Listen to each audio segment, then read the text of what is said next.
There we go. Getting a couple things set up real quick. Pop this bad boy out.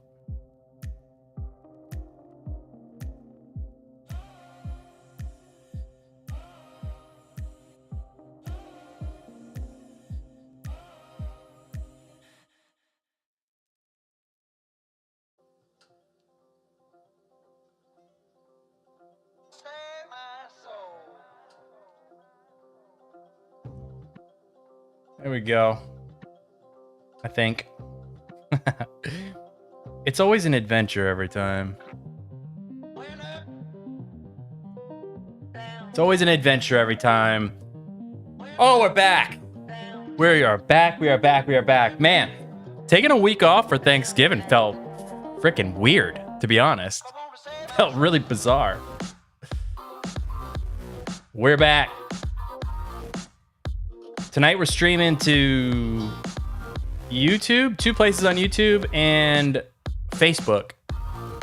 So we're going to see how the Facebook feed comes out tonight because, honestly, not really sure. Everybody have a good Thanksgiving. A week later, right? A week later and I see you guys. Hopefully everybody had a good Thanksgiving. Let's see, what has happened since we spoke last? I wrote a book.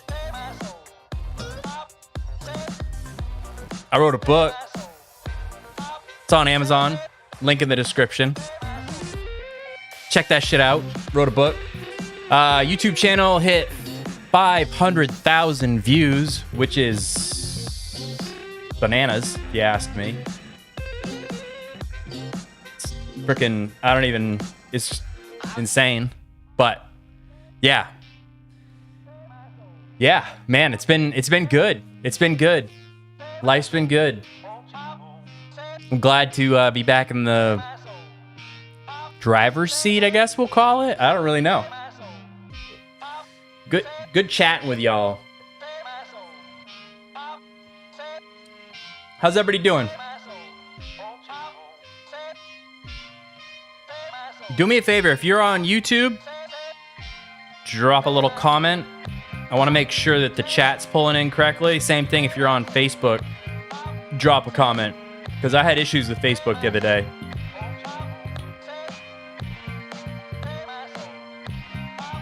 And it was being a little obnoxious, not gonna lie.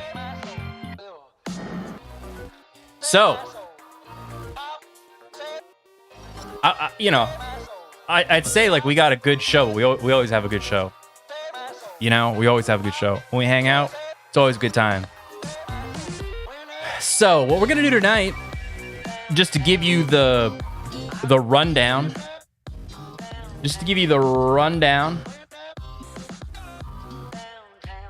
We're gonna give people a couple minutes here and trickle in. And then once everybody's kind of in, we're gonna sort of warm up. We're gonna react to some shorts, which I just kind of randomly queued up, kind of like a mix of a bunch of different things. Some funny, some motivational. Typical stuff we usually do. After we do that, we're gonna bounce into the first topic. So the first thing, I got some good topics tonight. The last topic, I'm not gonna lie. Last topic's a little spicy. I probably should have I should probably buy like a flame retardant suit, to throw that thing on before we hit some of the topics, because the last one is a little spicy. I know there's a certain demographic that is not going to be pleased, but overall that's going to be good. So yeah, we're going to react to some content, talk about some good topics, and all I really need from you guys is shoot me a message, chat it up. What's up, Pizza Productions? What's up, man? What's your favorite pizza?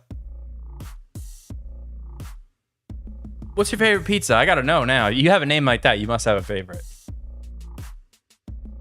You must have a favorite. If someone was to put a gun to my head and make me choose, I probably would go with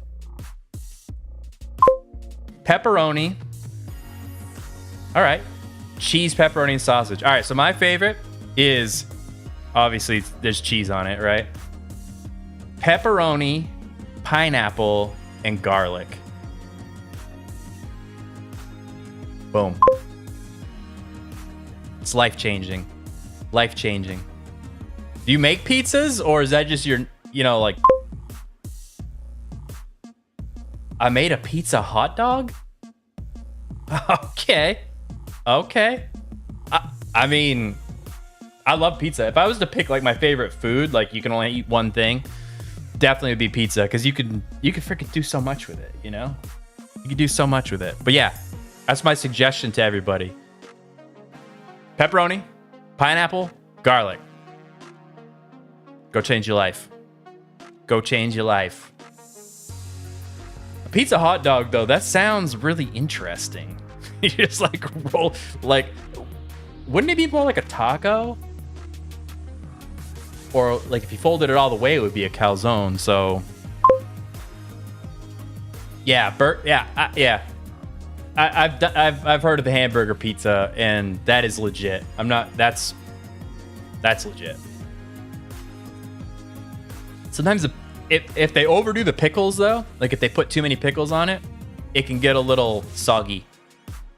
You know what I mean?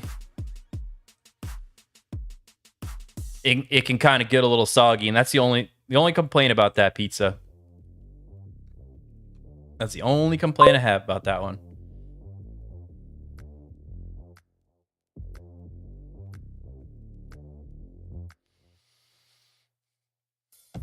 You put pizza sauce on the buns and inside of it.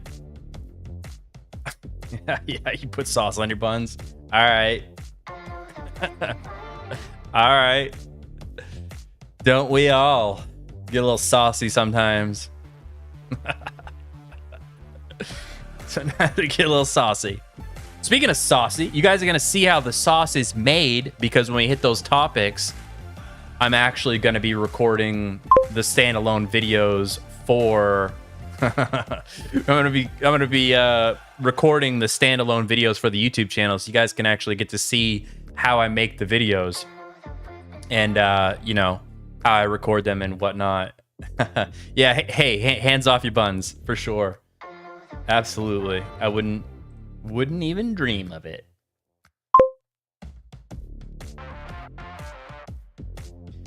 Constitution Andy. Peacing out already?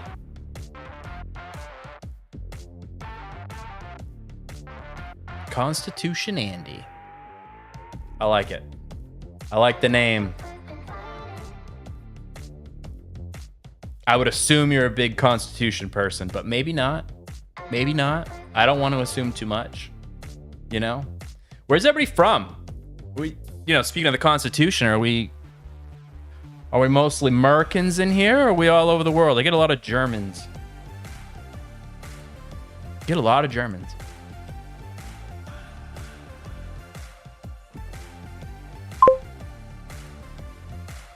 Yeah, I bet you do. Who doesn't? Who doesn't, Andrew? Come on now. We all do. We all do. We all do, buddy. Some are just like, you know, we're connoisseurs of it. You know what I mean? All right.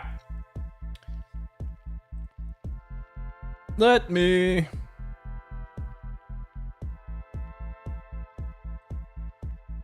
queue up. We'll get ready. We'll watch some. We'll go through some shorts.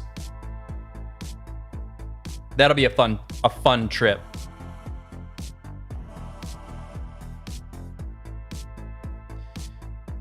Let me cue this up. Kill this music too. Pause. So I have no idea.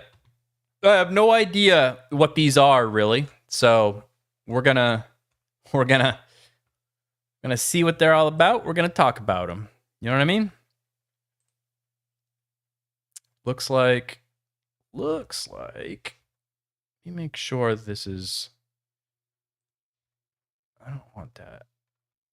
I don't want that. I want this.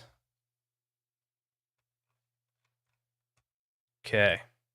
There, you guys can see that, right? Cool. All right, let's get into this. Let's see if we get some good ones, we get some laughs, you know. Hopefully we get a mix. Are your salary expectations? Well, I was thinking I could make, how much do you make? How much do I make? I don't own the company, so. I'll take what you make. Dude's in the bath. What? All right. So the guy was in the bathtub doing a little interviewing. That is kind of funny, though. It is kind of funny how, like, when you apply for a job, they ask you what you made at your old job. I think that's like one of the most bullshit things. Because they just want to know what you got paid last so that they can go like 25 cents higher. You know what I mean? That's why I just say just lie. Just lie. Because all that stuff, they can't even really like verify employment really all that much anymore. You know what I mean? They call like your old employer, and your old employer is not going to recommend you to them because of like legalities. So like all they can really do is say, yes, you worked there, or no, you didn't work there. And even then, sometimes they don't even do that. So unless they ask you for proof, which that would suck if you lied and then they were like, all right, let me see your like pay stub. But I guess if you're going to work at a place like that, then, you know, you don't really want to work at a place like that. All right, let's do this one.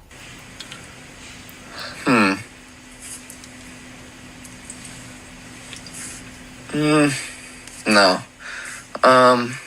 Ooh. Yeah, that's the one. That's the one. Ladies, look, it actually does make sense because that man is already thinking that he wants another piece of toast. So he's not going to put that dirty knife in the dishwasher and then have to dirty another knife. That would be a waste. Yes, exactly. 100%. 100%. You know, so for the longest time, I, did the normal silverware and bowls and plates and all that stuff. And finally I was like, you know what? I don't really care that much, and I'm going to switch to paper plates and plastic silverware. But part of me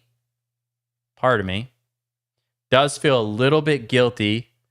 When I like throw away so much trash. Even though the paper plates, that doesn't bother me. It's really the plastic silverware. So I reuse my plastic silverware. You know what I mean? Just a little rinse, wipe it off with paper towel. Totally good to go again. There's no need for just, one and done. No need. And it's going to be $55.42. However, we are doing a little promotion today. You can make this ball in the basket. Your golf is free. What is there arm? It's right here. Just show it. And you have me okay? She fucking swatted that shit. She was not playing around, man. She was like not playing around. That's for sure. She freaking hammered that. That's hilarious. Oh my god. All right. I think this one. I think the way that I did it was like some serious ones and some funny ones, because I like a balance, you know. And you have me okay? Why? Thank you. No, just hand it here. Now hand it to Jen. Now Jen, hand the can back to her. And hand it to me one more time. And I'm gonna hand it to you. Now take a sip. It tastes the same. Wait, take a sip. Okay, wait, listen. The contents and the inside taste the same. Now what if I stick my finger in it? But wait, pause. Yeah, what if I stick my finger in it, have Angelito, our producer, stick his finger in it, have Jen stick her finger in it? Do you think it'll taste the same? Would you want to drink it? No. That is the difference between when a man cheats and when a woman cheats. See, you can wipe the can off, but if I stuck my finger in here and she stuck her finger in here, then you wouldn't want it. There's a specific All right. Well, I mean, first of all, First of all, I don't think he was talking about fingers. You know what I mean? That's the sense I got. He was not talking about fingers. But then at the same time, I don't really know. I thought he was going to talk about body count. You know what I mean? I thought he was going to be like, that's why a high body count's not good or whatever, or like why men have issues with a high body count. But the cheating thing, he went a different angle, you know? I agree with him if he was going to use it as a body count analogy, but the cheating thing's equally bad. Like, no matter if your finger's in the can or on the outside of the can, whatever. You lost me at trying to say that men cheating is better than women cheating. There's a specific person that you've got to get out of your life right now. It's the person that wants to remind you of who you were. It's the person who wants to remind you of how you used to be, what you used to do, how you used to do it. That used to person's dead. Anybody who wants to resurrect that person cannot be in your life. There is nothing more important than getting people out of your life. They want to pretend you're the person you were yesterday. They want to act like you're the person you were yesterday. You're evolving, you're growing, you're advancing. You need to be focused on you right now, and anybody that wants to bring you back, anybody that wants to pretend you are the same person that they knew 1, 2, 6, 7 years ago, get them the hell out of your life. Yep. 6, 7.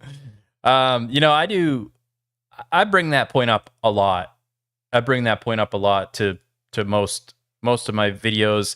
I've done several videos on the importance of the people you keep around you, your friends. You can't choose family, but like it's basically how important it is to keep people around that push you forward. Because there's a saying about crabs in a bucket. And it's kind of interesting, like how many people have never heard the saying about crabs in a bucket.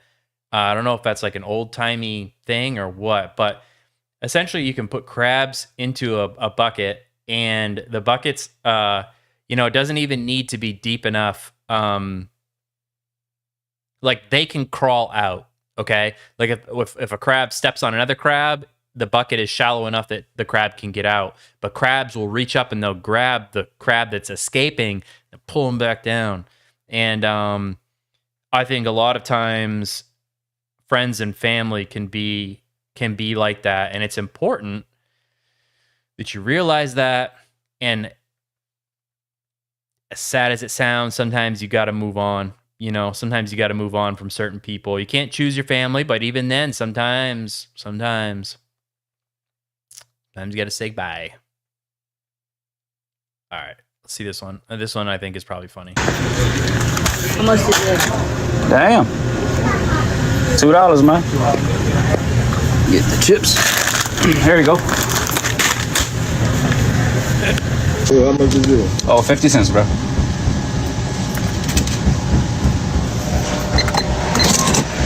Thank you, man. There you go. What's going on, man? Okay, how much is that? Kid. That's $2.50, my man. Regular Coke. Yeah, $150. $1.50? I'm getting some The hell Coke. you do? I was What, you only questioning if giving it me was real, 150? but that ain't So? real. What do you mean Oh, so? you ain't gonna let it die? Slide? No, sir. Oh, you actually let it die. Hey, man, how's it going? Yeah, I do, man. She's serving up. So, like at first I was like, is this, I don't know. Basically, anytime I see these videos online where like people already have a camera going to get people's reactions, I'm always like very, very, very skeptical if they're real or not. You know what I mean? But some of those, like the people that, like the customers in that, they seemed legit. But the part that made me question it was when he opened the soda and poured it out, because like anybody who knows anything about that knows that you can't sell that soda now. You know what I mean? So like, I don't know. That's where it lost me. I think he shouldn't have gone, if he was just pranking and fooling around or whatever, he shouldn't have gone with that one, because he lost me on it. She's serving up main courses with extra sides on this one. Check it out. I come home, the house is dirty, no dinner, and all I have to be offered is dick. I come home, the kitchen is dirty, no dinner, and all I have to be offered is dick. Damn. Also, $300 is gone off my card. Damn. I come home, the kitchen is dirty, no dinner. This time there's $500 off my card. Damn. Brand new clothes. And still offered dick. Sound familiar? Now, instead of the word dick, put pussy. That's exactly what you hoes look like. Oh, you thought I was about to say something about men, didn't you? I just wanted to show how fucking pathetic y'all look as a woman. Jesus. When you come up here talking about I'm not cooking and cleaning for my man. But your man will sit here and work 12 hours off of his fucking ass. Talk. To make money for you. Talk. To put food into your fucking mouth. Mm-hmm. Damn. To buy the food for you to fucking cook. But Damn. you don't want to do that shit. You'd rather lay in bed, post on Instagram, go out and spend money. Damn. You don't like even add rotting? money to the man's Bed pockets. rotting? You're a drain. Drain. That's what you fucking are. You're Talk. a fucking drain leech. Woo. That's what you are. Woo. Lord above, protect this woman with all your grace. Thank Jesus. She's roasting people. Holy shit. Oh my God. Holy smokes. I mean, I agree with what she's talking about, but holy shit. Her delivery was abrupt. I was not expecting that. And at first too, when she was like, you come home and all I get offered was dick. I thought like she was saying like nothing. You know what I mean? Not like actual dick. Yo. Oh my God. So this is why I like watching shorts, because they're quick and they're all over the place. So, all right, let's see what the next one is. We got the 12-piece chicken meal. You got the 2 large Pepsis. And you also have the double mashed potatoes and gravy. Very delicious. Very nutritious. And the grand KFC. total is $89. And then Holy shit. it gets better. So I'm going to go to continue. What the And the fuck? actual amount of money that I have to spend, $96. What? 96. Suck my fucking. For KFC? Was like, it must have been that had to have been even then, but it had to have been DoorDash. Who the hell is gonna pay $90 for KFC? My God, that's insane. That is insane. I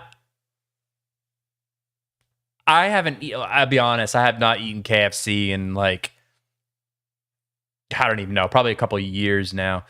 Shit's too salty for me. But $90? $90? And the crazy thing is now they're doing this thing where like you can actually like buy now, pay later with food from DoorDash. So you're gonna buy this shitty food that you can't afford, and you gotta just pay for it later, like buy $90 of KFC, and you're just like, I'll just next paycheck. Next paycheck, I'll get that. I'll pay off that KFC. Because after doing a plank for 2 minutes, I look up and saw this. Yeah. Facts. Hope you're doing Facts. I fucking hate planks. Planks are the worst. They're created by the devil. The devil made planks.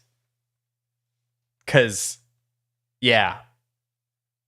God, it's so bad. It's so bad. Like, because sometimes at jiu-jitsu we used to do this like thing called Tabata, where you're like basically you're like doing like circuit stuff, you know? So you'd have to do like 30 seconds or like a minute of something, 30 seconds of rest, a minute of something, 30 seconds of rest, and you do like 10 or 15 rounds or whatever. And I always hated when it was planks. When planks were thrown in there, oh my God. Same thing, like his shaking and shit. Yeah, I feel you. I feel him on that one. That is for sure. What is this? Karen hates me working in my driveway. All right. Hope your day gets better. Shut the fuck up! Positive energy. Shut up! You don't understand! One good day where you eat Oh clean, my you drink. God. Holy, yeah, I don't think she's going to have a good day. I don't really think that's on the menu for her. Speaking of this was called One Good Day by Joe Rogan. One good day where you eat clean, you drink a lot of water, and you got that day, you woke up, you put your shoes on, you went for a run, you worked out your driveway, you got a good day in. Yep. That's sometimes all you need to do and decide, this is what I do from now on. I have good days. Yeah. Tomorrow's going to be another good day, and then I'm going to force myself into another good day. And the next thing you know, I've got some momentum. Right.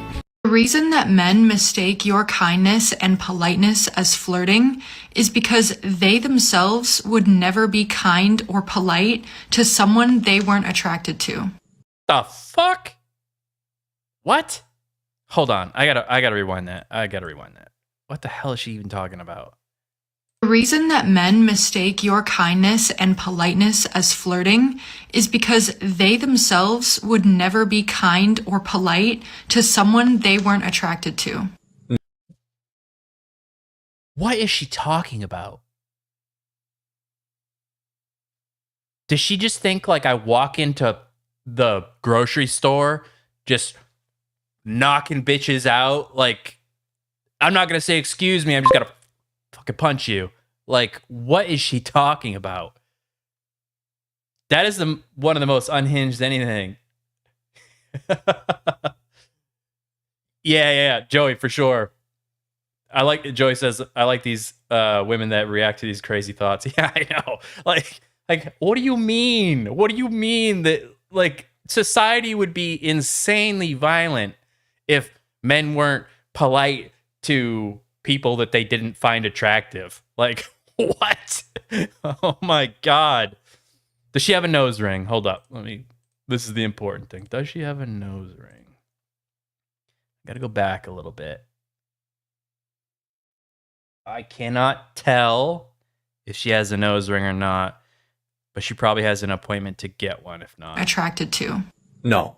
Many men will mistake your kindness for flirting because many men rarely ever receive any kind of kindness unless either somebody wants something from them or they're flirting. Facts. Also, there are lots of men who are kind to people that they're not interested in. Yes. So I don't know where you get that from. Is purity. How does she think like the workforce is? You know what I mean? Like, she should think of all of her male coworkers that are just normal to her every day.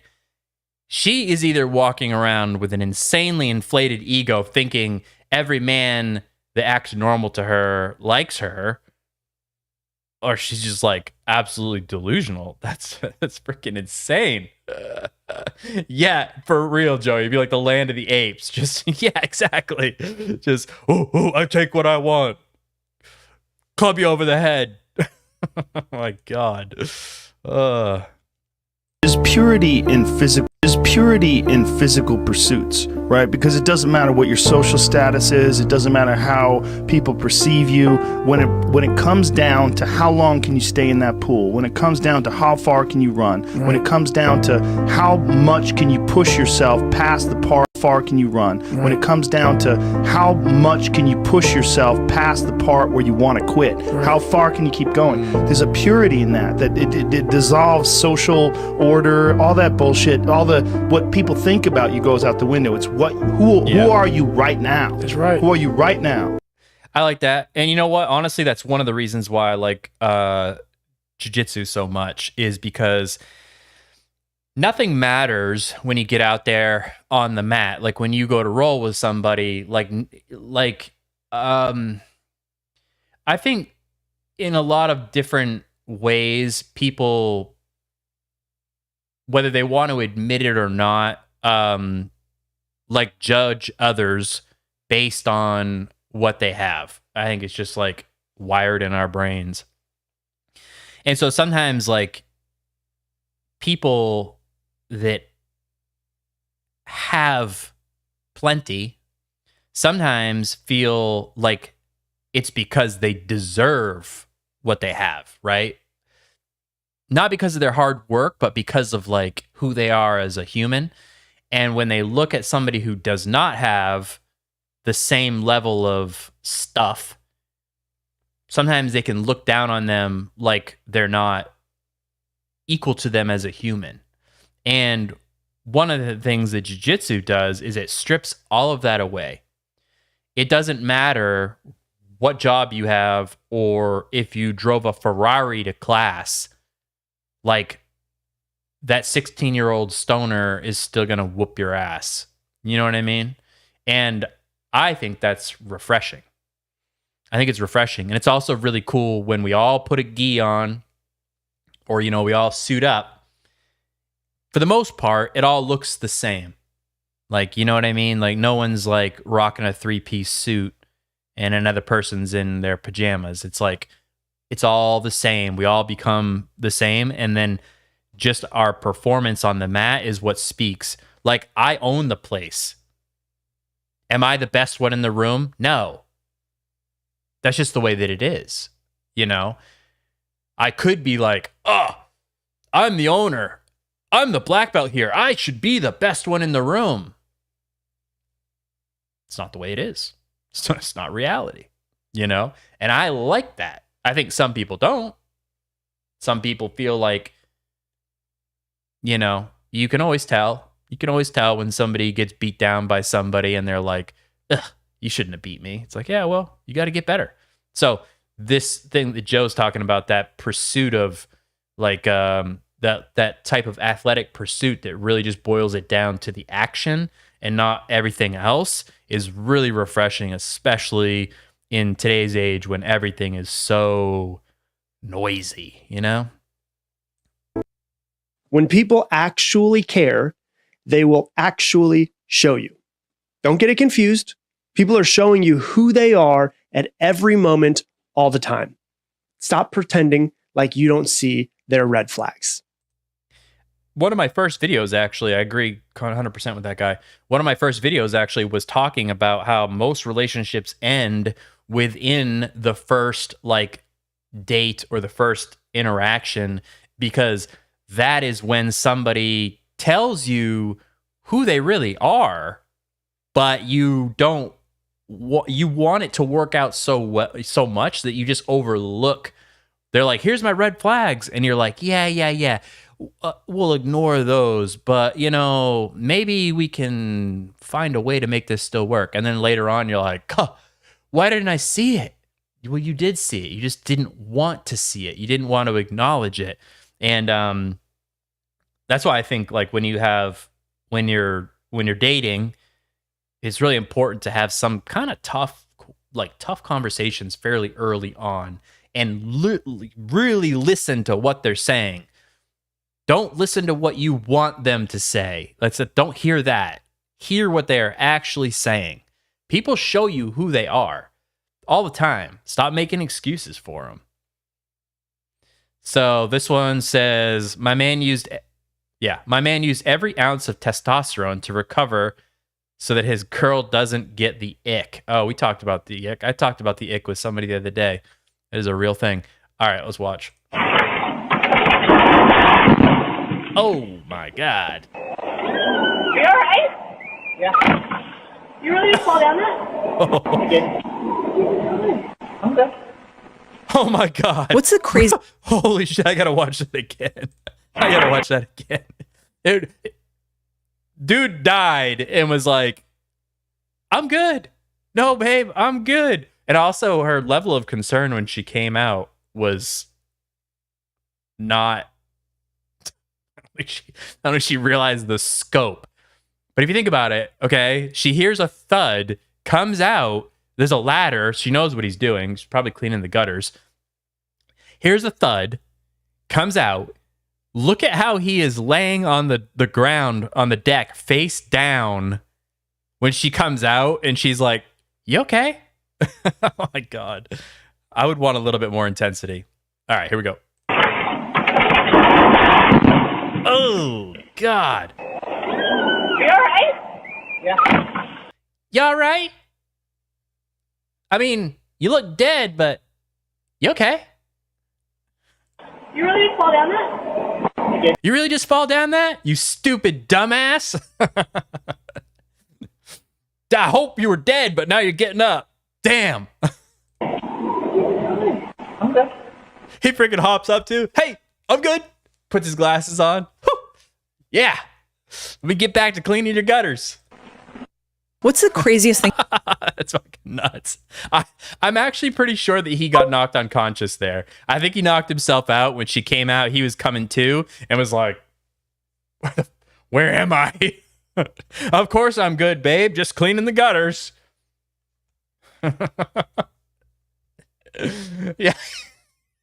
Yeah, Joey. So when are you going to take the garbage out? Hey, now that you're not dead, I'm going to go hang up with the insurance company, the life insurance company, and the garbage is really piling up back here.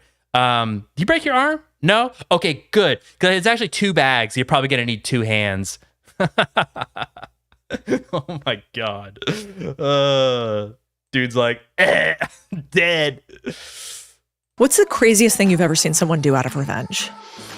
Oof. I saw a woman who actually created a checklist of all of the guys who he was friends with she was going to sleep with.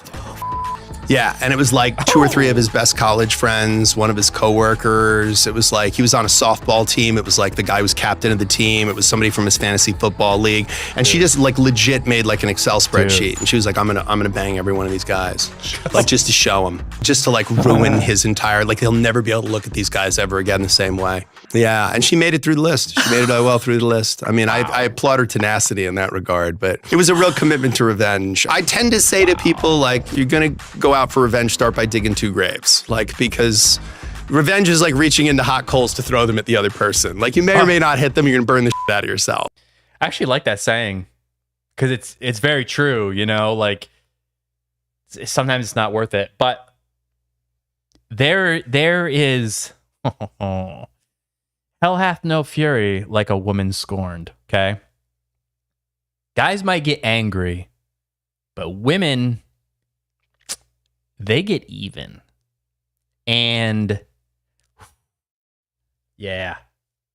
Oh man. You know, now let's flip it around. You know, there's definitely been times where I've thought to myself, you know what? I'm going to do something like that. You know, I didn't, but the thought popped up. Now here's the thing though, like, let's be real here. Women can pull that off more than men can, right?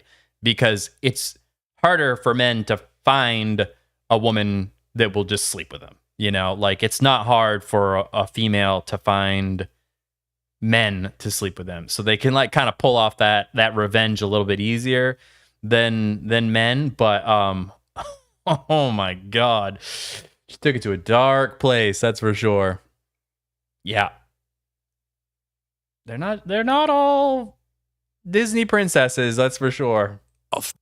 My ex-boyfriend said the main reason that he broke up with me is because I brought up the orange peel theory and he thought it was ridiculous. And you know what?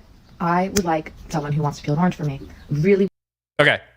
I think I know what she's talking about, just because I want to like talk about what the orange peel theory is. So I made a video recently, and it was kind of on one of the viral trends about basically about women doing these viral tests of their man, and they ask him dumbass questions like, would you still love me if I was a worm? Would you still love me if I was a lamp? You know, like that type of stuff. And they record the man's reaction. They put it on like TikTok and Facebook. And then, I'm not going to lie, other basic bitches think that it is also a good idea for them to do. And that just kind of shows you like their mentality, like the women that do this. And for me, I think it's fucking annoying. Like, I don't know how old she is, but she's not young. You know what I mean? Like, why are you like wanting to like test your partner and post it online? Anyways, sidetrack. So the orange peel test, I'm pretty sure, is like, woman sets the camera up, you know, gets the angle and the lighting right, and then she just asks, like, the husband doesn't know he's being recorded, or the boyfriend doesn't know he's being recorded, and then just gets asked like, hey, like, babe, can you peel this orange for me, or something like that. And how he responds is the test. Like, if he just like peels it without asking like, why you want me to peel this for you, why can't you do it yourself, I think that's the fail. And then if he just like peels the orange without asking any questions, I think that's passing the test. Pretty sure. Anyways. You would. I'm not gonna ask you to.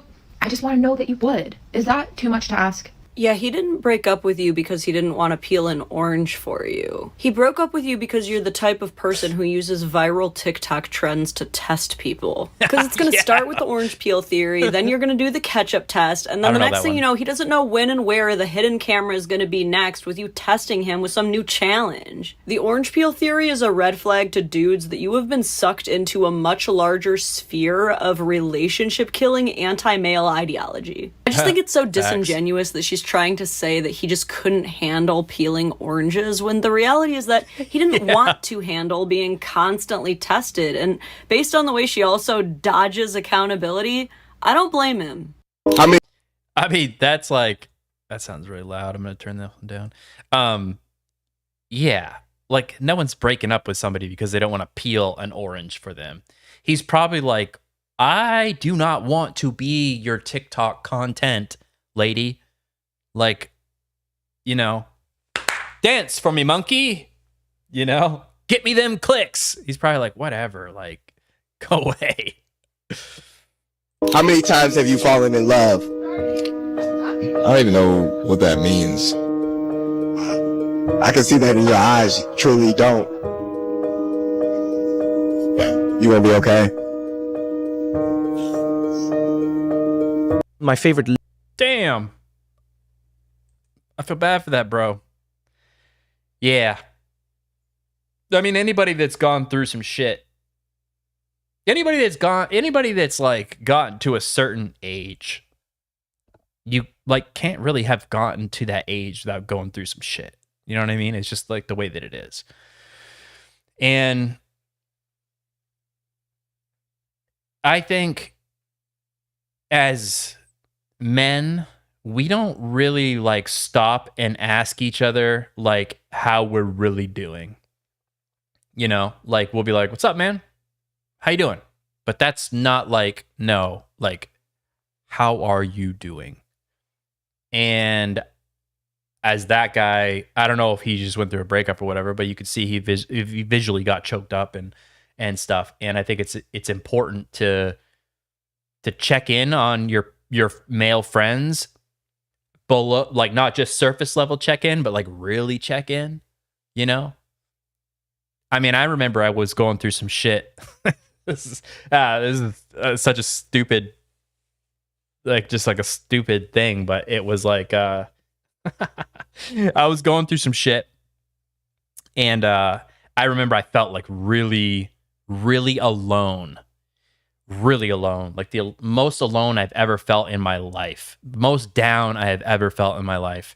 And I would go like, you know, I'd like talk to some people during the day and stuff like that. So it wasn't like I was super isolated, but it was all surface level stuff, you know. And I remember I pulled up to the drive-through window, and this is before they switched over to like a bot like talking to you. And this person was like, I think it was McDonald's actually. And she was like, I don't remember her exact phrase, but she was like, she probably says this to everybody, you know, but it hit me. She's just like, how are you doing today? And it was like really difficult for me to like answer her, because I was like, I don't know. Like I had been blocking out how I was doing up until she asked me how I was doing. And it was so hard to like hold everything back and keep it together, because when you're by yourself and no one's asking you really how you're doing, it's really easy just to like be like, I'm good, I'm fine, whatever, you know? And for whatever reason, when she like actually asked me how I was doing, I was like, oh God, I'm fine. Gotta get a number 2. Oh, fun times. My favorite lessons I learned was from a monk who said to me one day, I said to him, like, what do you think happiness is? And he said, I don't even talk about happiness. I think we're using the wrong word. He said, I look for peace and contentment. And he said, sometimes in your life, just pause for a moment and ask yourself, how many of the things you have now were the things that you wished for a decade ago? Just pause and do that. And he said, what you will be shocked to discover is the person that you cannot bear to have a conversation with today, that is your spouse, you dreamed one day that they would look your way in a bar. You dreamed and you yearned for the day that they would text you back. You know what I mean? Yeah. That car that you now loathe because it has to be serviced and you have to change the tires on and you have to... There was a time when you looked at it in a catalog and you went, that is my dream car. Yeah. Yeah. I definitely do this. And Chris Williamson, who we're probably going to watch a video of his later on after we do the first topic. He was doing like a live venue thing, and I was watching the video that he did afterwards, and he was talking to the crowd about how like one of his like really problems that he's really trying to work through is that he's never truly present in the moment. And it's like he says he's always like looking over the shoulder of the current moment to see what is coming next. And I think people do that for different reasons. I personally do it more, I think, out of like an anxiety thing, than like an ADHD, like needing more. That's not really why. I think it's more like I just feel like I'm always in like a red alert state. So I'm like looking over like, all right, like, oh, you know, what happens if I lose my job? Like things are good right now, just got a promotion or whatever, but let me just kind of look past, see, what would happen if I lost my job? You know, like some of that is good, but I think I am a lot like Chris in that sense where like I don't really take much time in the moment before I'm like on to the next thing. But it's not an ADHD thing. It's just like a heightened state type thing. And I think that's kind of what he was saying his is too, you know. But everybody's different. But I think if I was to say I want to work on something, it would be to blend the two messages together. The message that Chris is talking about being present in the moment and not constantly thinking about what's next, and what this guy's talking about, I think his name's Trevor, which is a little bit more towards like the grateful side of things, like the mindfulness side of things, and just being happy with what you have because you work so hard to get it. And then once you get it, you need to take some time and actually enjoy it. And that's the part I don't think most of us do, you know? Like for instance, I just wrote that book. The day that it went live, like on Amazon, and I was like, I fucking wrote a book. That's crazy. And it's out there and people are buying it and whatever. That feeling of like pride and like accomplishment, it probably lasted for maybe half a day until I was like, yeah, but what are you doing now? You know, what are you doing now? And I think that is, it's not good. It's not good. I'm just lucky that my mental shit is, it pushes me towards productivity and not like can't get out of bed, you know, in the mornings or all day or whatever. So I guess I'm thankful for that. Let's see what's next. Yeah. That was the end. Cool. I knew we were close. So, all right, let me check a couple things. Cue the music back up too, because I want to hear some tunes. That was fun. I like reacting to those. Like that's a good time. I like reacting to that. I think I'll probably do that every live stream. It'll kind of be like a little bit of like the warm up. You know what I mean? A little bit of like the warm up into like the first topic, which will be what we're gonna do next. So the next thing will be the actual first topic, which is I'll give you a little hint before I start it. The concept, and there might actually be like a saying, but it's what got you to 90% is not what will get you to 100%. So what got you to 90% isn't the same thing that'll get you that extra 10%. That's like what the topic is on. And just so you know, like the way that I do the topic is I film the topic as its own thing. And then I go back after the live stream and I edit it, and then that's how I upload it as its own standalone video on the channel. So whenever I do the live streams, I always tell people like, hey, we're gonna get into the first segment, and it's gonna seem like I'm recording a video because I am, and I'm not gonna like listen to chat for a little bit. In fact, I think I need to mute something. You just make sure. I just want to make sure there's like a little notification when somebody messages, and I don't want that to actually show up in the video.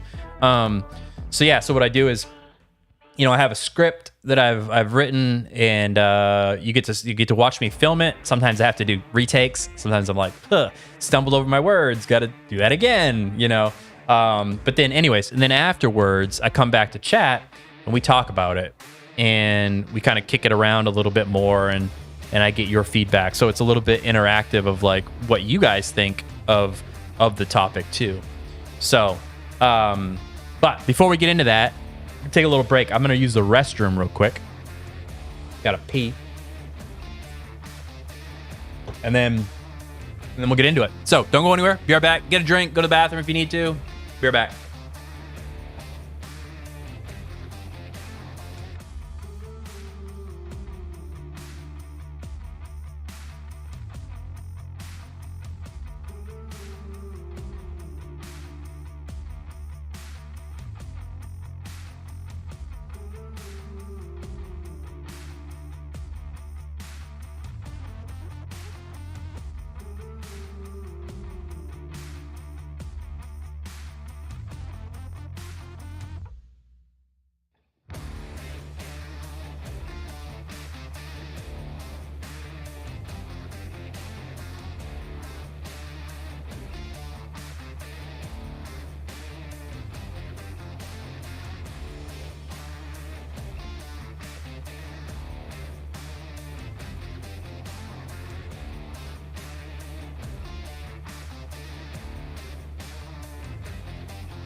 All right, I'm back. Everybody relax. Everybody calm down. We're back. Anybody else grab a drink? You like that segment, Joey? I think that was pretty fun. Good little like talking clips, you know what I mean? By watching the shorts is like just easy. All right, let me prep the next segment here. All right, that's that.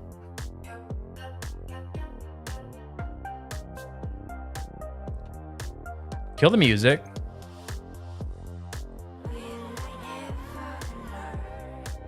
Because we don't need to hear that.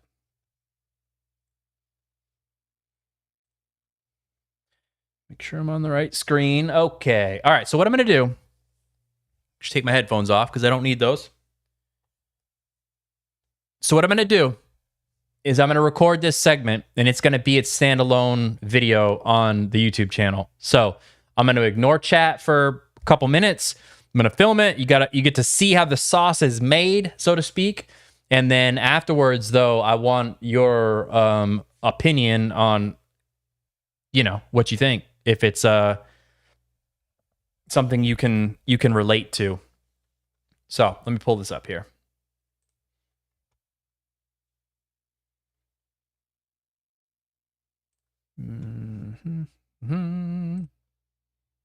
Make sure I got the right topic here.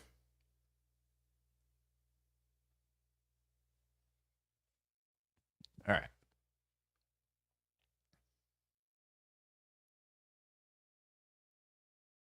I hit a phase where my usual strength no longer moved the needle, at least not the way that it used to.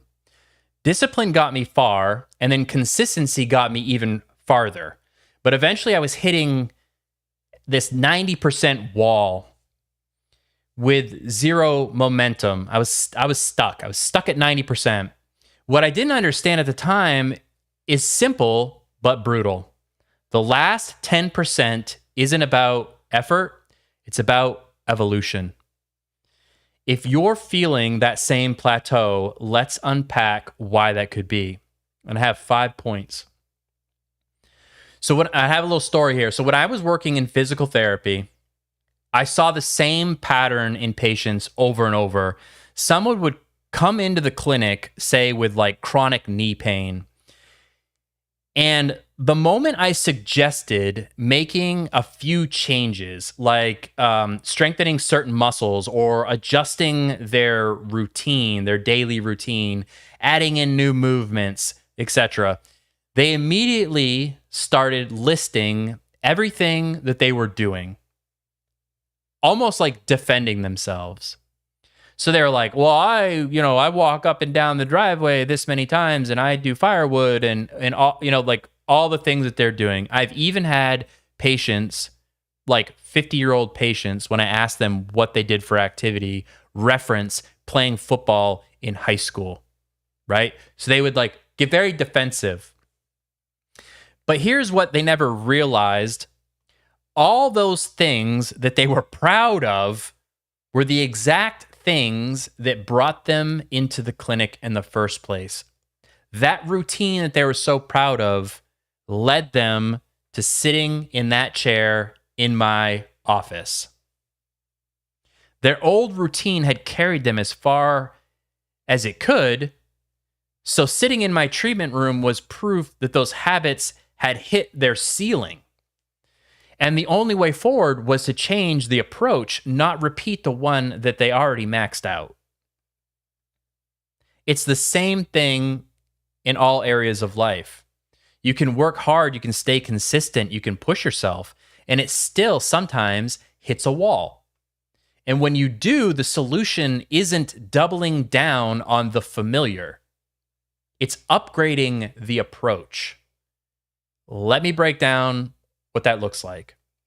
So point number 1, what got you moving will eventually stop working. Early on, progress can come from brute effort, showing up, grinding, pushing through. But every approach has a ceiling. At 90%, force stops creating movement, and refinement becomes the only way forward. The jump to 100% doesn't come from doing more of the same. It comes from tightening your focus, removing friction, making smarter, cleaner decisions. The tools that got you started aren't the tools that will finish the job. Point number 2, the next level requires a new level of you.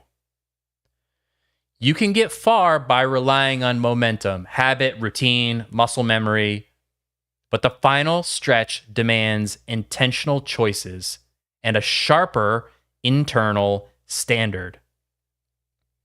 It requires shifting how you see yourself, what you expect from yourself, and how you deliberately move going forward. Growth slows down when your identity stays behind. To reach 100%, your self-concept has to mature along with your goals.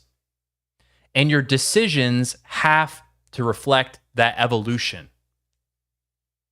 Point number 3. The skills you avoid become the barrier that you keep hitting.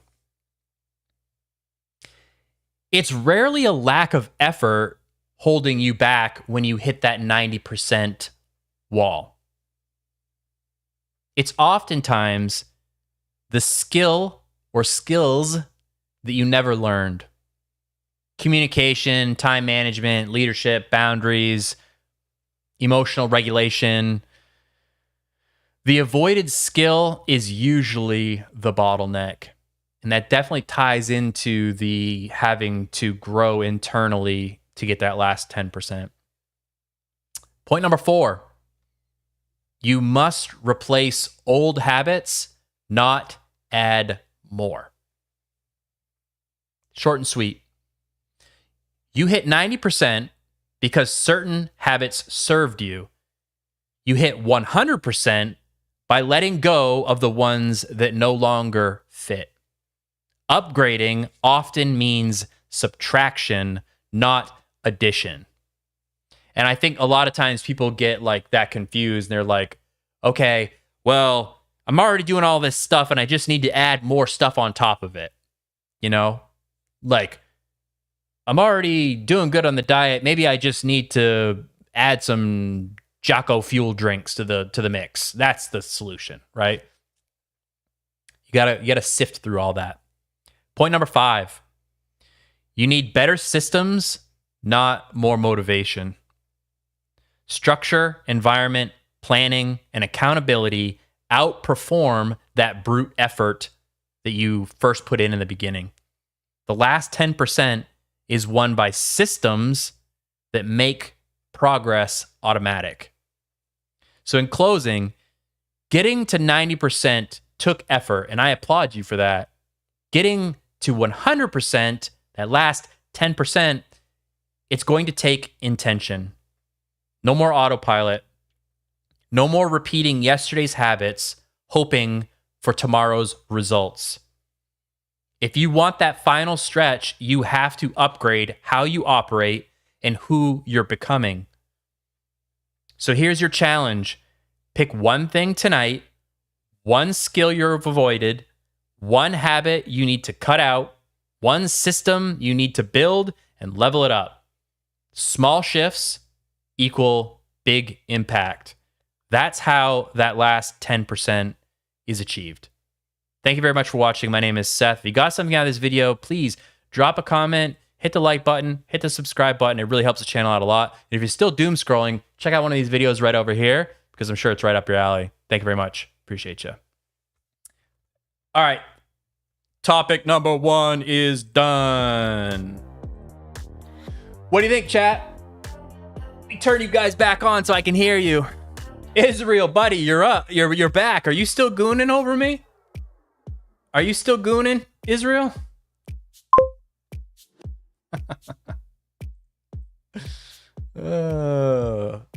Hey, thanks for stopping back by the stream, Israel. I appreciate it. I'm just giving you crap. I'm just giving you shit. So, yeah, what do you think of that topic, guys?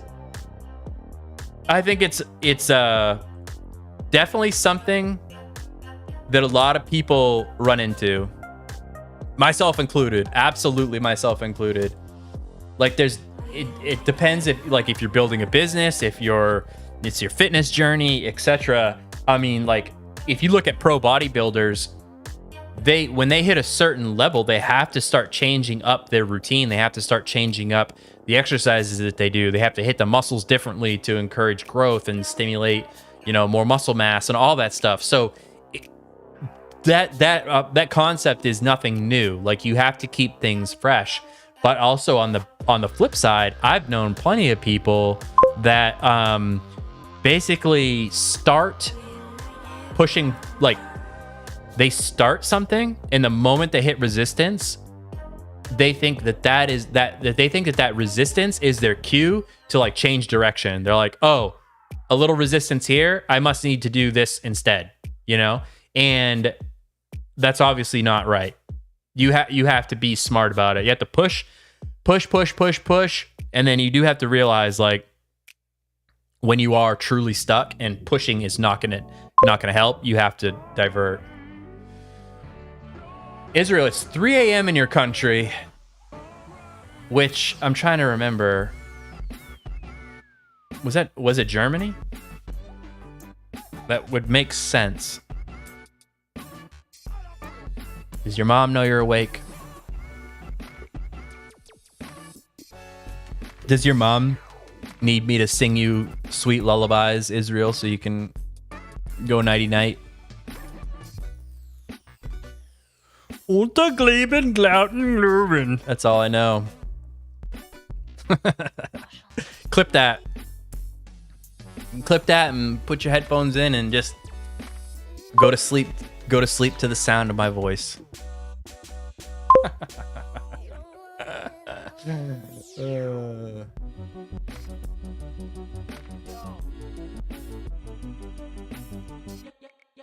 Yes. Yeah. Good point, Joey. Good point.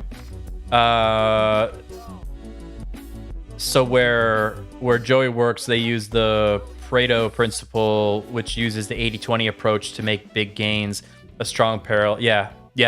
I have heard of that as well. And I think it almost seems counterintuitive. You're like, wait, what do you mean? Like 20% of the effort is what gets you the most bang for your buck. That whole work smarter, not harder thing is, I live by that shit. Absolutely. That is so important.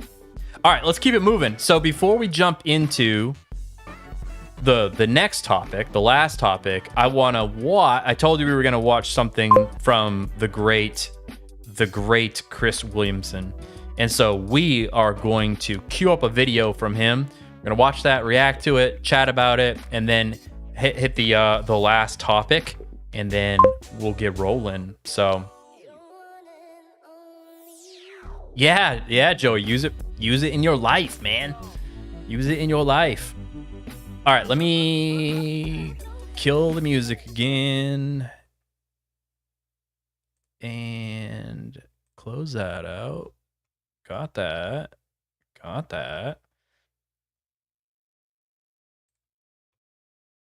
Everybody can see it.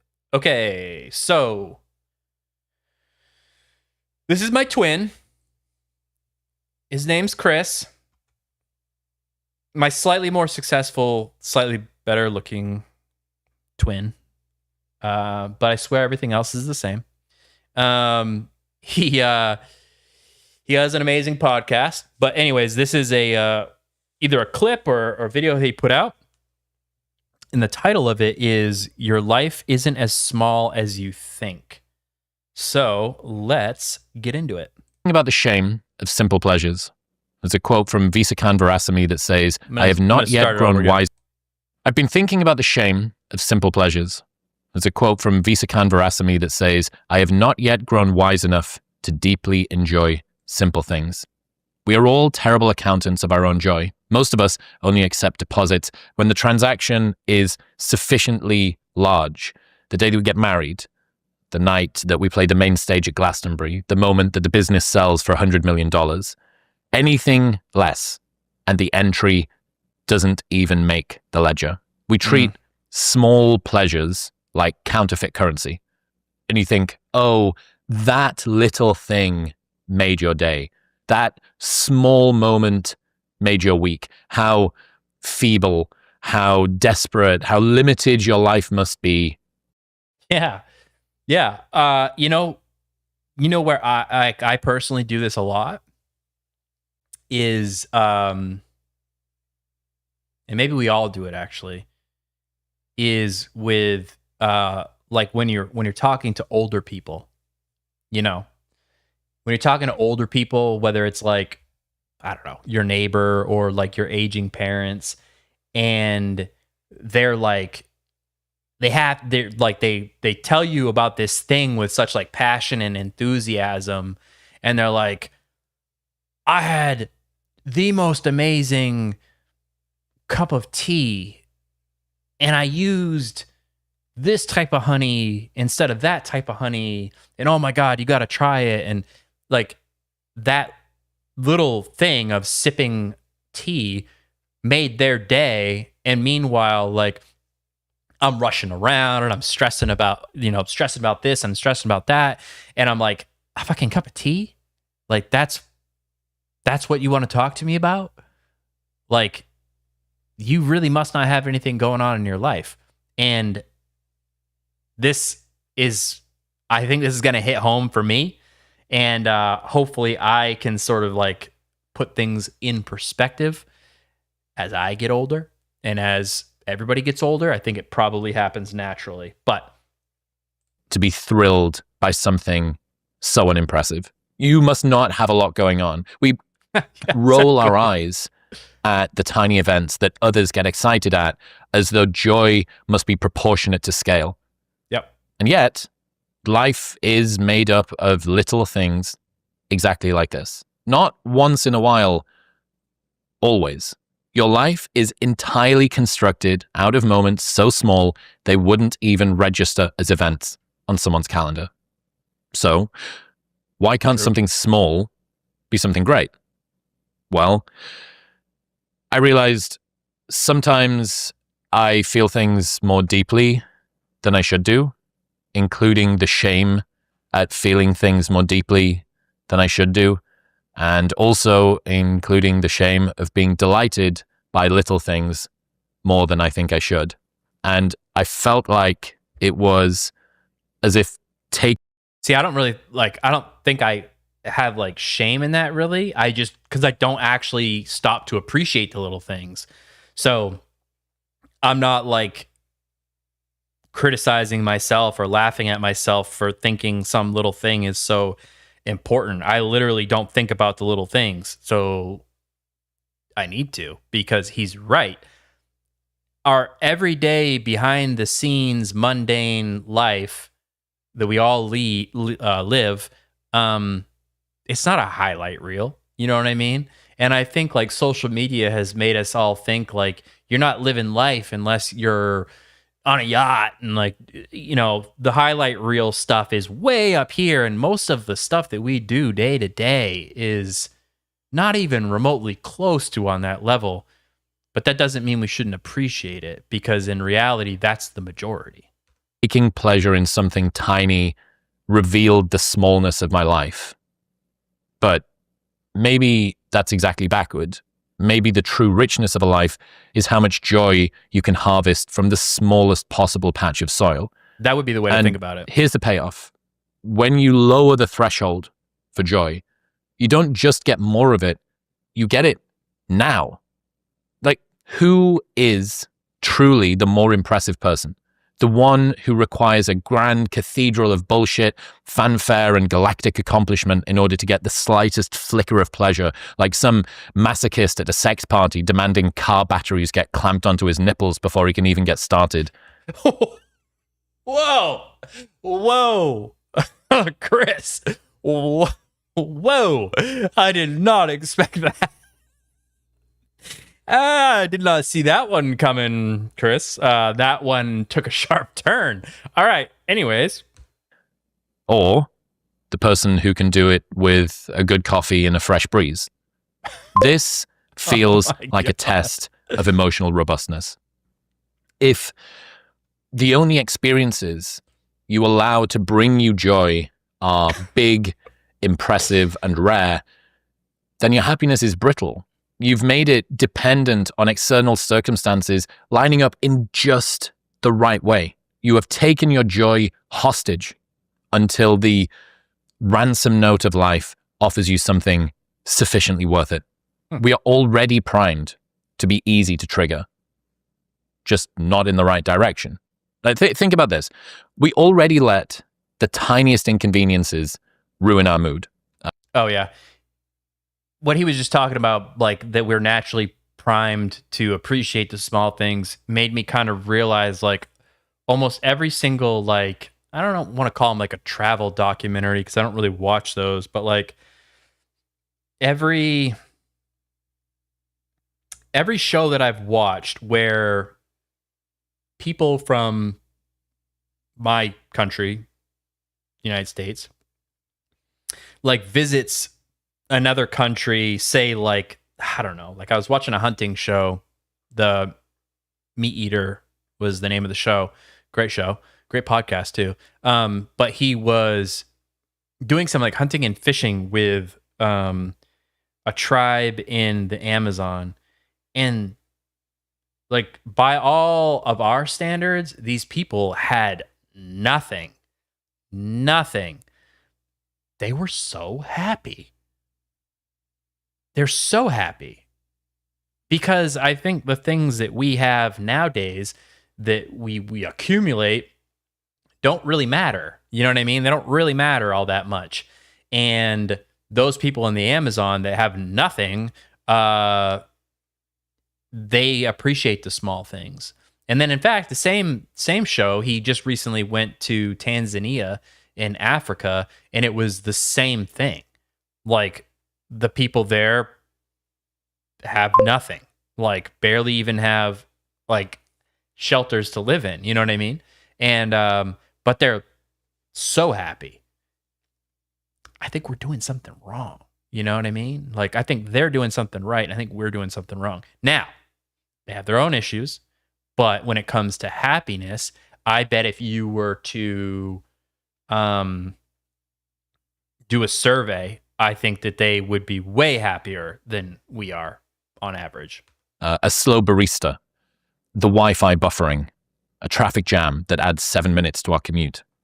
So our threshold for irritation is comically low, but our threshold for joy is absurdly high. A stranger's smile doesn't count. A great song coming on shuffle is not enough.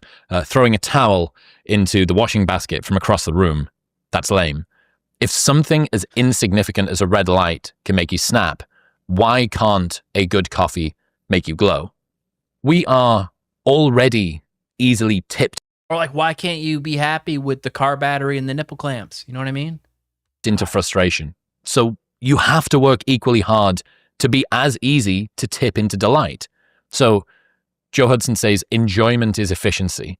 The less grandiosity that you need to feel good, the more happiness coins that you get to pick up across your day. I like so that. A good challenge is how little of a thing could happen to make your day. That's a great question to ask. How little of a thing could happen to make your day? How much excitement could you squeeze out of clean bed sheets? Or the So Joey commented, he just, yeah, that was a hard left. For sure. Chris got a little, he got in the weeds there for a second. It's okay. He's my twin. I forgive him. But Joey says, we're morning people over here. We recently decided to get out and enjoy the sunrise. It's awesome. Simple, meditative, centering. Absolutely. I think in general, and I know you've been doing more of this too, but just in general, people getting outside, and I know it's like a cliche or whatever, but touching grass. In the spring and summer and fall, like I love to go camping. That's my thing. And I feel way better when I'm out there. So here's the other thing that's really interesting is I don't have it on right now, but I have a Garmin watch, smartwatch. It always says I sleep like shit. Like always. Non-restorative. I'm like, I don't know what you want from me. I laid there. I thought I slept. It's non-restorative. But then, so much so that like I had a Fitbit before and it also said similar things. And so I actually thought like maybe the watch was broken until I started going camping. When I would go camping, my sleep score would be insanely high, like 98. I usually am like in the 50s. You know what I mean? So like that jump, the only thing that changed was my setting, my routine, because, you know, there's no screens and stuff out there. So there's no cell signal and stuff. So like I'm just in nature, chilled out all day, no distractions. And then when I fall asleep at night, it's the sounds of like crickets and loons or whatever. And that was so eye-opening to me because I was like, damn, like it has nothing to do with my watch being broken. It's just society, you know? It's crazy. The smell of rain on hot pavement, or a cool breeze when you step outside.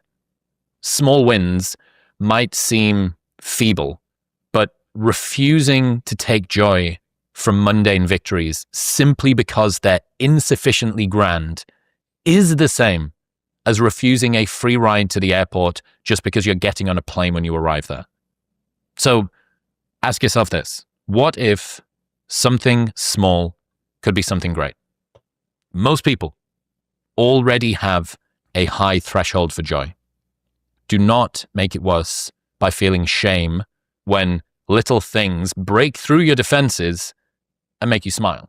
Again, I never felt shame. I just don't do it. I adore this idea because it speaks to, you know, sort of frankly, this odd sense of shame that I have had about taking pleasure in small things being a comment on not being impressive enough. Like there is this kind of embarrassment that, you know, seeing a cute golden retriever on your morning walk is enough to make your morning, because how small does your life have to be that that's the thing that breaks through? But it just seems to me that if you hold your happiness hostage, you have got the entire idea of how happiness is supposed to work upside down. And even if you have the most grand, extravagant life, you're going from private jet to Michelin star restaurant to rock concert to art exhibition to, you know, LSD, whatever it is. Like LSD. Even in between those things, there are opportunities for you to have your day made by something small. Yeah. I know, like, what he's talking about, and he, I don't know, he experiences shame when he feels those simple things and stuff. And I think it's because, like, he is a kind of like an intellectual, you know what I mean? So maybe he feels like he's like kind of silly or stupid for finding joy in those things.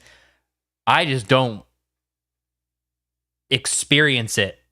And if I do, it's very fleeting because I'm doing the thing that he talked about doing in that other video that maybe I'll find sometime, about looking past the moment to see what's coming up next. So I might see that dog and be like, yeah, it's a cute dog, but what about that thing that I'm worrying about? You know? Beautiful sunrise, but what about that thing that I'm worrying about? And that's how I operate. And it's hopefully I can I work on that. Since Maybe that's thinking my goal, about that idea more, it has made a huge impact on me. So what if something small could be something great? In other news, Element's newest flavor. I like it. I like it, Chris. Good job, bro. Good work. Good work. Yeah, I mean, I think just in general, we have more to be thankful for in our lives than we do to not be thankful for. But it's difficult. You know what I mean? It's hard. It takes work.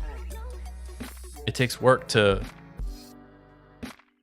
be mindful and grateful, you know? And I have personally tried to do the whole thing where, like, you have like a mindfulness journal or like a gratefulness journal or whatever you'd want to call it.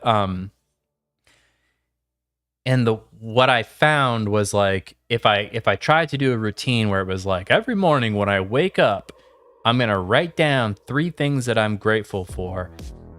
They were very, like, shallow, you know what I mean? It's like, oh, I'm grateful that I woke up this morning. You know, like, I just like am like coming up with things to put down in the journal so that I could cross off that, like, task, say that I filled out my gratefulness journal, like, oh, I'm so mindful. I'm so thankful for this journal, you know? And it just wasn't doing what I wanted to do. So I think I think it's a good idea, but I just need to do it in a different way because it's just not, it wasn't hitting the way that it's supposed to hit. So, but all right, so that was that. So now I'm going to jump into the last topic here, and then we'll bring this bitch home. So, I'm trying to like make it a tight 1 hour, an hour and a half, you know what I mean? And it's getting there. It's getting there. Like the live stream. All right, let me pause the music. Where are you, music? Okay, that is paused.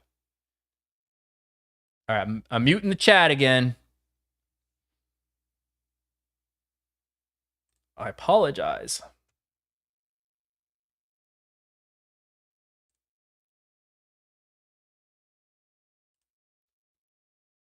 There it is. All right. All right, so let me bang this out, and then I will jump back and we'll talk about it afterwards, just like we did before. This one's the spicy one. Take these off because I don't need them. This one's the spicy one, and it's gonna ruffle some feathers. And if it gets into a certain corner of the internet, that's when I'm really gonna hear about it. It's gonna be very, but talk about it. So before I get started recording it, I'll just kind of tell you, kind of like preferences a little bit. This is about AI. And specifically, like AI is going to change a lot of things. And what I was thinking about is this specific time period that I think we will come into, in our lifetimes at least. This like brief period. And I was thinking like how is that period in time going to affect male and female relationship dynamics? And it's kind of a complex topic, and I hope that I can capture it all. It's a big topic, and maybe I will need to like sit down and do an actual video where I can make it longer than 5 to 10 minutes. But so that's what it is. So here we go. Now again, if I have to redo things, I have to redo things. We're doing it live. So, all right, here we go. AI is about to flip our world upside down, and most people don't see it coming. White-collar jobs are already disappearing fast. Remote work, office work, administrative work. And for a period of time, the only stable jobs left are going to be ones that rely on physical strength and skilled labor. So the question becomes, how will the part of society that's been preaching, "I don't need no man," respond when the economy makes that slogan impossible to live by? So let me back it up and explain a little bit. I think what's going to happen is AI is going to eliminate white-collar jobs first, and then eventually it will move on to blue-collar jobs. But a lot of the blue-collar jobs will be last because the field of robotics also needs to catch up. Okay, so that's kind of like why I think it'll play out like that. Now, during that time period, when the white-collar jobs are drying up, this video is talking about the relationship dynamic between men and women when all that's left is those blue-collar jobs. So, let's get into it. People like to pretend AI taking jobs is some sort of a slow, distant future. It's not. It's already wiping out huge sections of the workforce.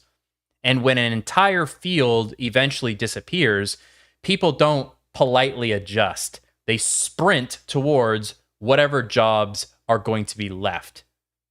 And in this temporary window that I was talking about, before robots take over those blue collar jobs too, the remaining jobs are the ones built on physical strength and skilled manual labor. And yes, some women are in those fields. Respect to them.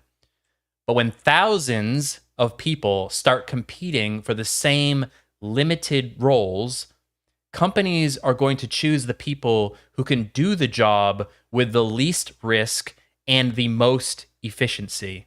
That's reality. That's not misogyny. So a couple points here. Point number one, I think the white collar collapse is going to hit first. AI is already eliminating predictable desk-based work, legal paperwork, HR tasks, customer service, copywriting, data entry. These industries are shrinking fast. And right now, they're predominantly dominated by women.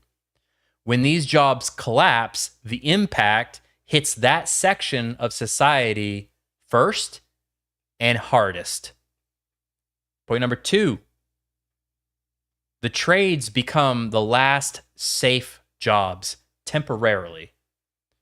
For a period of time, the only stable jobs left will be the ones robotics can't replace yet. Trades and skilled manual labor, plumbing, electrical, welding, heavy equipment, roofing, road work, jobs that demand strength, endurance, and physical presence. These fields are overwhelmingly male, not due to ability, but due to choice and long-term workforce patterns. But to get real, some of it is ability, but it's physical ability, right? Like mentally, women can do all these jobs too. It's just sometimes a job is very grueling and it demands extreme physical labor. Coal mining, you know what I mean? Not a lot of brain work there, but a lot of brawn. So, moving on to point three, the scramble for a shrinking pool of jobs. When millions of people lose their white-collar jobs at the same time, panic, I think, is going to set in. Everyone's going to rush towards the trades, but companies hire based on output. Who can lift, climb, haul, endure, and stay safe on those jobs? It's not ideology, it's liability and efficiency. Point number four. The narrative collides with the market. For years, a loud corner of social media pushed the message of radical independence. I don't need no man. Men are trash, etc. All that. That mentality works when income is stable. But when white-collar careers vanish and the only surviving jobs are physically demanding, that mindset gets tested by the real world. Point number five, traditional roles will suddenly become respectable again. I think you'll see a cultural shift. Homemaking is going to become empowering again. Partnership becomes mutual support. And dependence on a man goes from shameful to sensible. But men must understand this shift won't happen out of appreciation. It will happen out of economic necessity. Point number six. But this window will be short-lived. Trades will dominate for a while, but robotics will eventually catch up. Construction bots, automated machinery, AI-guided equipment, even physical jobs will be replaced. But this transition window will be long enough to expose who valued men genuinely and who only valued the lifestyle that they were able to live when the white-collar work was able to provide them with that lifestyle on their own. Point number seven, how men should respond. Men shouldn't confuse survival-driven dependence with real respect. We should use this shift to build stronger skills, increase our independence, develop physical capabilities, raise our standards, and choose relationships based on loyalty and character, not convenience or desperation. So in closing, we're heading into a period where the economy is going to tell the truth that culture has been trying to hide. AI is already wiping out the jobs people thought were safe. And for a little while, the work left standing will be the kind that demands strength, endurance, and skill. And when that shift happens, a lot of loud narratives are going to collapse under their own weight. Some people will pivot, some will panic. Some will rediscover the value of partnership. But men need to be clear about this. Desperation is not appreciation. Survival is not respect. Build yourself into the kind of man who doesn't get chosen because someone ran out of options, but because they see your worth even when the world feels stable. That's the standard. That's the path forward. Thank you so much for watching. Again, my name is Seth. If you got something out of this video, please like, comment, subscribe. It really helps the channel out a lot. And if you're still doom scrolling, check out one of these videos right over here because I think it's right up your alley. Thank you very much. Appreciate you. Woo! Woo! I can already hear just hammering away on the keyboard. I can be an underwater welder. We'll find out. We'll find out. Because there's going to be a lot of jobs. There's so many jobs out there that most men don't even want to do them. You know what I mean? Like, fuck. Ugh. But yeah, we'll find out. It's going to be interesting, though.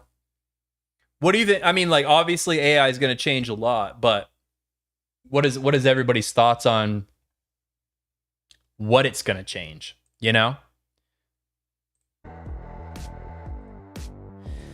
Because there's definitely like a couple, like, I don't want to say schools of thought, but you have one side, typically the AI companies, who are like, this is gonna bring forth like prosperity and all this stuff, and it's gonna be amazing for the world, and I do think it will push things forward.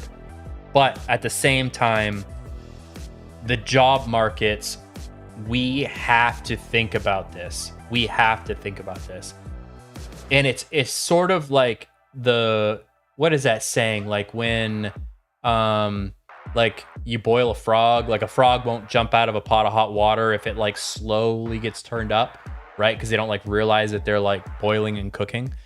I think that is probably very similar to what most people are experiencing right now, in terms of like they're not seeing the threat that the AI is bringing because they are not, their job may not be on the chopping block right now.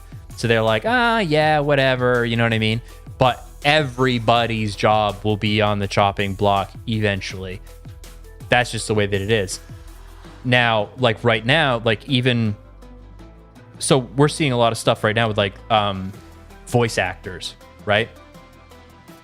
Voice actors in video games and in anime and all that stuff already getting replaced. Artists getting replaced. In fact, this is a really good example. So for my my jiu-jitsu school, every year we do custom rash guards. It's like the undershirt that you wear, and a custom design and everything. And I was talking to the company that makes them, and I was like kicking around some ideas, and the person was basically like the artist didn't want to really like help out very much with the concept.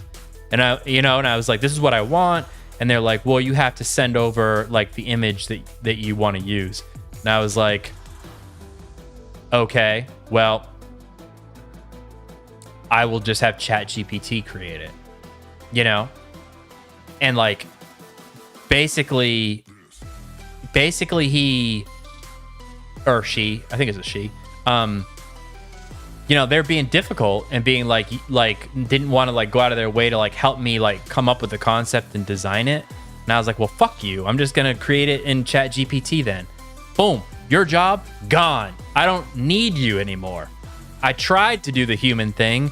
You gave me shit and gave me friction. So now I'm going to do the easier, cheaper thing, and I'm going to create it myself with ChatGPT. Like, get off your fucking high horse and realize you're not going to have a job soon. You know, like, you're 100% replaceable. We're all replaceable. Everybody thinks they're not. We're all replaceable. You know? So that was just one example of something that's like happened recently. You know what I mean? I'm like, all right, I'll just do it on my own with AI. And, you know, enough people do that, and your boss is going to be like, why do we have you around? You know? So yeah, that type of stuff's happening all over the place. And everybody kind of, maybe not everybody, but a lot of people like think they're safe. You know, you might be safe, but like at my age, you know, 43, let's just say, yeah, absolutely, Joey. The artist was out of touch. Yes, 100%. They dropped the ball. Yep, UBI. Yeah. We got to do something. We got to do something like that. And everybody like acts weird about it because it's like a handout or whatever. It's like, you understand, like, we're not gonna have anything. We're not gonna have jobs, you know. And people will be like, oh well, they'll always need a human in the end. Maybe, but instead of 20 workers and one shift leader to do the job, all they need is one shift leader to do the job. AI will do the 20 workers' jobs. You know what I mean? So yes, maybe a human will always need to be involved, but not 20 of them. One of them. What do you think those 20 people are going to do? They're going to have to go find another job. You know, it's pretty scary, obviously. And I'm a proponent of AI. Like, I do think that it will be a benefit, but it's going to be rough. Like, there's going to be a hump that we have to get over before we start to really like reap the benefits of it. But yeah. So in my mind, I was just like thinking, like, I think I saw something about, I was watching some reels, I think, and it was just like on and on about, you know, some woman talking about how she doesn't need a man, and how, and then there's the articles of like, the New York Post, I think, posted it. It was like, you know, or Vice, I don't know. But having a boyfriend is embarrassing and stuff like that. And I'm like, this is mostly coming from the younger generation, that are like really getting on board with this like messaging of like either anti-men or like anti-relationships. And it's like, this is gonna be interesting because that generation will definitely be alive to experience the time period that I'm talking about. I think me in my lifetime, I will experience it, but they definitely will, which made me think, yeah, you say you don't need a man now, until it's like, yo, you gonna date this man or are you gonna hit the coal mines? You know? And then I'm just curious if it'd be like, oh, we do need men, we love them. I will totally stay at home. After they like were railing about how, you know, staying at home, being a staying at home mom is so demeaning and controlling and stuff like that. It's like, well, you're like, we're all gonna run out of a lot of options. So interesting. All right, that was a good stream. Thank you all for sticking around. If I didn't mention it already, I wrote a book called Roll With It, Life Lessons from the Mat. You can find it on Amazon. Link is in the video description. Go check it out if you want to support the stream. Buy one, upgrade your life. I promise you'll find something. You'll find some help in there, I promise. And then, yeah, I will be back live next Thursday, 8 p.m. Eastern Standard Time, like always. And we'll have some more videos to look at and some more things to talk about. And it will be a grand old time. So thank you very much. Appreciate you. Peace.